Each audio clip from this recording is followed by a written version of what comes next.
తెలంగాణ యాజిటేషన్ని, సెపరేషన్ని వైఎస్ఆర్ గారు సైలెన్స్ చేయడానికి చాలా ట్రై చేస్తున్నారు అని అన్న తర్వాత ఎప్పుడైతే ఆయన డెత్ అయిందో, అంటే ముందు ఒక లాగుండే, ఆయన డెత్ తర్వాత ఒక లాగుండే అని అంటారు. ఆయన బతుకున్నంత కాలం దీనికి అడ్డుపడ్డాడు. ఆయన ఏం చేశాడంటే జలయజ్ఞం అని పెట్టి వీళ్ళంతా నీళ్ళు ఇస్తే సైలెంట్ అయిపోతారు, బట్ నీళ్ళు ఇవ్వాలనే ఉద్దేశం లేదు ఆయన. పార్టీని కూడా చించాడు. 26 మంది గెలిస్తే 10 మంది ఎమ్మెల్యేలను పార్టీ నుంచి దూరం చేశాడు. చంద్రబాబు నాయుడు మాట తప్పిండు. Full length podcast episode consume చేయలేకపోతే దాని నుండి జనరేట్ అయిన షార్ట్ అండ్ ఇన్ఫర్మేటివ్ క్లిప్స్ కోసం ది ఆర్ఆర్ఆర్ షో క్లిప్స్ అనే యూట్యూబ్ ఛానల్ని సబ్స్క్రైబ్ చేసుకోండి.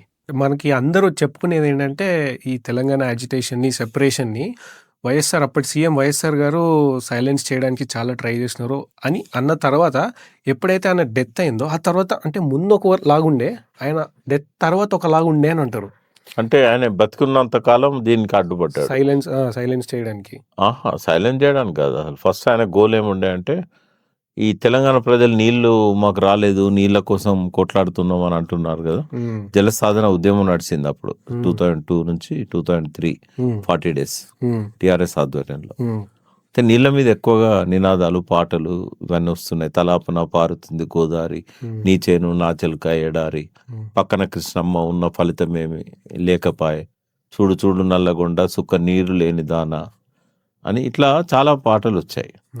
సో ఆయన ఏం చేశాడంటే జలయజ్ఞం అని పెట్టి వీళ్ళంతా నీళ్ళు ఇస్తే సైలెంట్ అయిపోతారు, బట్ నీళ్ళు ఇవ్వాలనే ఉద్దేశం లేదు ఆయనకు. ఆ పేరుతోని కాంట్రాక్టర్ల వర్కులు ఇవ్వాలి. కొత్త పద్ధతి పెట్టాడు, మొబిలైజేషన్ అడ్వాన్స్ అని. ఇమీడియట్గా 10% వాళ్ళకి క్యాష్ ఇవ్వాలి కాంట్రాక్టర్లకు. ఆ క్యాష్ను మళ్ళీ ఈయన తీసుకోవచ్చు, అవకాశం ఉంది. సో అట్లా జలయజ్ఞం అని పెట్టి దాన్ని ధనయజ్ఞం లాగా మార్చి, తెలంగాణ నీళ్లు రాలేదు కానీ ఆ పేరుతో కొన్ని 100,000 కోట్లు ఖర్చు అయిపోయినాయి. ప్రాజెక్టులు నీళ్లు రావని తెలిసే ప్రాజెక్టులు మొదలు పెట్టాడు. ఇంకోటి ఏం చేశాడంటే టీఆర్ఎస్ పార్టీని పూర్తిగా తొక్కేయాలనుకున్నాడు. సోనియా గాంధీ ఏమో కాంగ్రెస్ టీఆర్ఎస్ కలిసి ఎన్నికల్లో నిలబడ్డది. ఇవాళ మనం కేంద్రంలో రాష్ట్రంలో అధికారం వచ్చిందంటే టీఆర్ఎస్ వల్లనే అని చెప్పి ఆమె గౌరవంగా 6 రాష్ట్ర మంత్రులు, అక్కడ 2 కేసీఆర్ అండ్ నరేంద్ర, క్యాబినెట్ ఒకటి, డిప్యూటీ ఒకటి, ఆమె గౌరవించింది. తర్వాత తెలంగాణ కోసం ప్రణబ్ ముఖర్జీ కమిటీ వేసింది. అప్పటి ప్రెసిడెంట్ అబ్దుల్ కలాంతోని ఉభయ సభల మీటింగ్లో యూపీఏలో తెలంగాణ అంశం ఉంది, సరైన సమయంలో దాని మీద నిర్ణయం తీసుకుంటామని చెప్పి రాశారు. బట్ రాజశేఖర రెడ్డి ఏం చేశారంటే, వాళ్ళకు ఉన్నది 5 ఎంపీలు, నా దగ్గర 25 మంది 30 మంది ఉన్నారు, మీరు కనుక తెలంగాణ ఇస్తారంటే గవర్నమెంట్కి సపోర్ట్ విత్డ్రా చేసుకుంటాం. అంటే కాంగ్రెస్ ఆయనది, బట్ మేము పార్టీలో ఉండం, రిజైన్ చేస్తాం అంటే అక్కడ మెజారిటీ లేదు గవర్నమెంట్కి, కాంగ్రెస్కు లేదు. చాలా బోటాబోటి మెజారిటీతోనే అధికారంలోకి వచ్చింది. సంకీర్ణ ప్రభుత్వమే అది కూడా. కాంగ్రెస్కి వచ్చిన సీట్లు తక్కువే, అన్ని పార్టీలు కలిస్తే UPA 1 United People's Alliance. So అట్లా ఆయన అడ్డు తగిలిన తర్వాత కేసీఆర్ ఒక స్టేజ్లో మంత్రి పదవులకు అందరికి ఇక్కడ రిజైన్ చేయించాడు, అక్కడ రిజైన్ చేయించాడు. తర్వాత ఆయన మళ్ళీ రోడ్ల మీదకి వచ్చి ఉద్యమాలు మొదలుపెట్టాడు. స్టూడెంట్స్ ఆర్గనైజేషన్స్ ఇవన్నీ జరిగినాయి. ఆఖరికి ఆయన రాజశేఖర రెడ్డి సెకండ్ టర్మ్ కూడా ఆయనే మళ్ళీ ముఖ్యమంత్రి అయ్యాడు.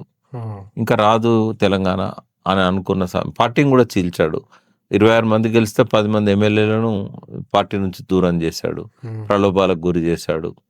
ఆయన అడ్డుగా ఉన్నాడు తెలంగాణకు. తర్వాత సెకండ్ టర్మ్ ఆయన గెలిచినాక September 2 నాడు హెలికాప్టర్ ప్రమాదంలో చనిపోయాడు. చనిపోయినాక November 29 కేసీఆర్ గారు నిరాహార దీక్ష చేశాడు తెలంగాణ కోసం. 14F అనేది అప్పుడు ఒక వివాదాంశం ఉండే.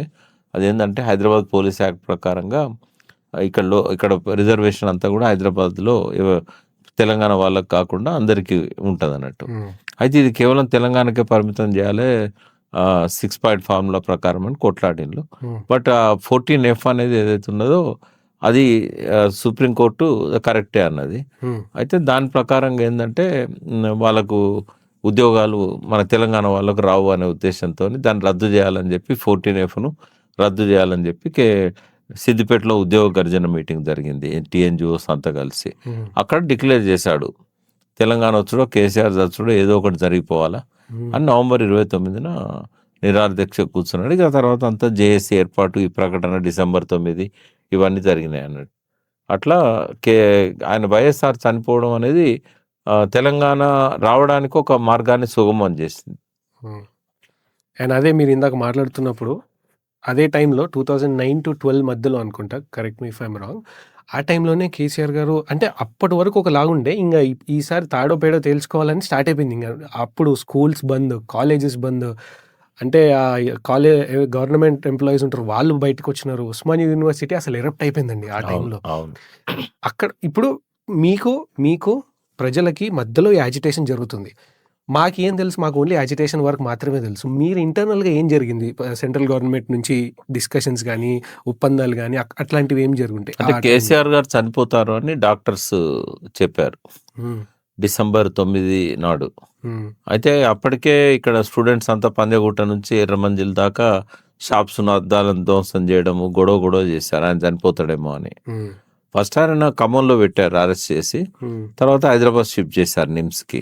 అప్పుడే ఒక 10-11 మంది విద్యార్థులు కానీ కానిస్టేబుల్ కృష్ణ లాంటి వాళ్ళు ఆత్మహత్యలు చేసుకున్నారు తెలంగాణ కోసం. అయితే ఈ ఎజిటేషన్ అంతా చేయి దాటిపోయేటట్టు ఉంది అని కాంగ్రెస్ కూడా ఏం చేసింది, రోషయ్య గారు ముఖ్యమంత్రి అఖిలపక్ష మీటింగ్ పెట్టారు.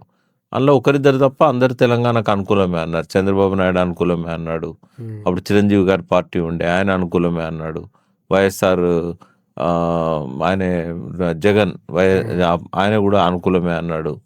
ఇట్లా మజ్లిస్ కూడా వాళ్ళు సైలెంట్గా ఉన్నారు, లోక్ సత్తా సైలెంట్గా ఉంది.